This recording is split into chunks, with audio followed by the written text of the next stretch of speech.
बघितल्यानंतर ह्यांची लायकी काय ती कळते की कोणाच्या हातामध्ये. आणि मला सुद्धा थोडा पश्चाताप होतोय, कारण त्यावेळेला शिवसेना प्रमुखांनी हिंदुत्व म्हणून आपण आणि ते एकत्र झालो होतो भगव्यासाठी.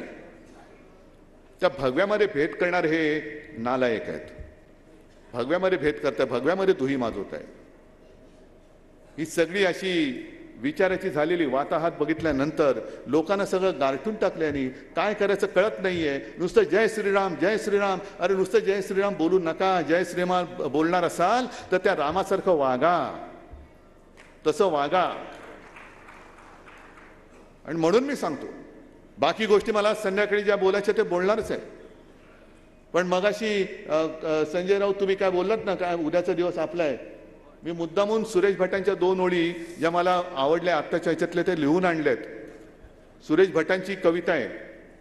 आणि आपण जे म्हणतो, जे न देखे रवी ते देखे कवी.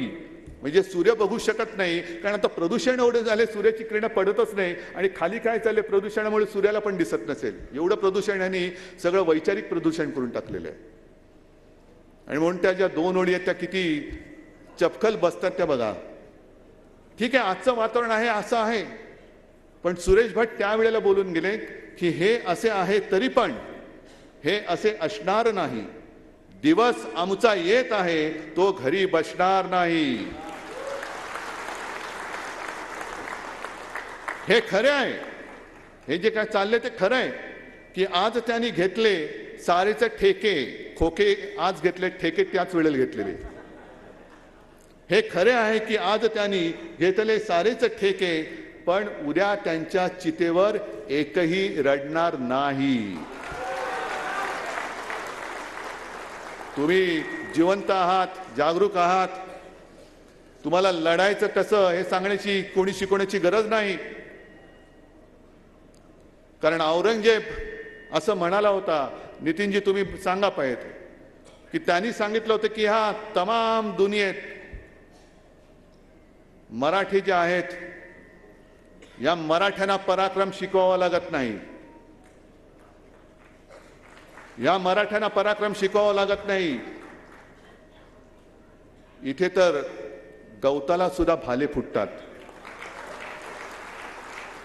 पण आता गरज आहे ती त्याच्या पुढच्या वाक्याची, जे भाजप करतंय. या महाराष्ट्रामध्ये खडकावर जरी दुहीचं बीज भिरकावलं, खडकावर जरी भिरकावलं तरी ते एवढं फोफावतं, एवढं माजतं की हा म्हणतात तमाम दौलत तबाह करून टाकतात. तेच भाजपाच करते. हे जे गवताला आज भाले फुटलेले आहेत, एकच लक्षात घ्या, भाजप जी नीती करते तोडा फोडा आणि राज्य करा, ही काँग्रेसची इंग्रजांची नीती, तीच भाजप पुढे चालू ठेवते.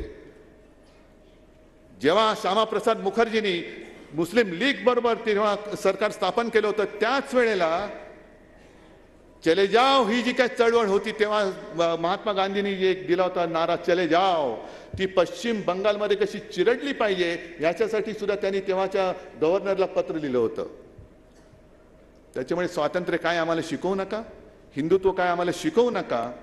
आम्ही आहोत ते छत्रपती शिवाजी महाराजांचे भक्त आहोत, श्रीरामाचे आहोत, भवानी मातेचे आहोत. पण हे कलश घेऊन तुम्ही जाल तेव्हा, आता परवा तुम्ही जनता न्यायालय पाहिलं ना, हे लबाडाचं ढोंग पाहिलं ना तुम्ही. हे आता तुम्हाला हा बुरखा हा फाडावा लागेल. आणि म्हणून मी मध्ये तुम्हाला जो एक कार्यक्रम दिला होता की होऊन जाऊ दे चर्चा, ती पुन्हा सुरू करा. आणि त्या चर्चेला सुरू करताना हा जो पवित्र कलश आहे, ती नुसती माती नाहीये, ते प्रेरणेचं एक मोठं स्थान आहे. त्याच्यामध्ये त्या छत्रपती शिवरायाच्या तेजाचे अंश आहेत, कण आहेत, ते महाराष्ट्रामध्ये घेऊन जा आणि पुन्हा महाराष्ट्राला पेटवा एकदा. आणि त्यांना जर का वाटत असेल की ते म्हणजे देश, ते म्हणजे प्रभू रामचंद्र, पण ते म्हणजे छत्रपती शिवाजी महाराज होऊ शकत नाही, आम्ही होऊ देणार नाही, अजिबात नाही. आणि म्हणून महाराष्ट्र लढणार, पण देश जिंकणार. महाराष्ट्र लढणार, पण देश जिंकणार. आमची लढाई केवळ शिवसेनेसाठी नाही, आमची लढाई केवळ महाराष्ट्रासाठी नाही, तर आमची लढाई ही माझ्या देशासाठी म्हणजे माझ्या भारत मातेसाठी आहे. भारत माता पुन्हा तेव्हा परक्यांच्या त्या जोखडातून मुक्त केली, त्यांचेच वंशज आम्ही आहोत. तुमचा वंश वेगळा असेल कारण तुम्ही स्वातंत्र्य लढत नव्हतात, पण तोच शेतकरी त्या लढ्यामध्ये जो उतरला होता, त्या माणसांची आज हे वंशज आहेत. म्हणून पुन्हा भारत माता भले आमचे स्वकीय जरी असले तरी तुमच्या जोखडात आम्ही तिला अडकू देणार नाही. हा एकच निर्धार करा आणि परत संध्याकाळी भेटूया. जय हिंद, जय महाराष्ट्र. तर उद्धव ठाकरे यांनी संबोधित केलेलं आहे शिवसैनिकांना. सध्या अधिवेशन सुरू आहे नाशिकमध्ये आणि या नाशिकमधल्या अधिवेशनामधून उद्धव ठाकरेंनी संबोधित केलेलं महाराष्ट्र लढणार आणि देश जिंकणार असं उद्धव ठाकरे यांनी निर्धार व्यक्त केला आहे. आज भाजप इंग्रजांची नीती वापरत आहे असं देखील आरोप उद्धव ठाकरेंनी केले. तर तुम्ही छत्रपती शिवाजी महाराज होऊ शकत नाही असं कालच्या कार्यक्रमात झालेल्या वक्तव्यावर देखील त्यांनी हे उत्तर दिलं आहे.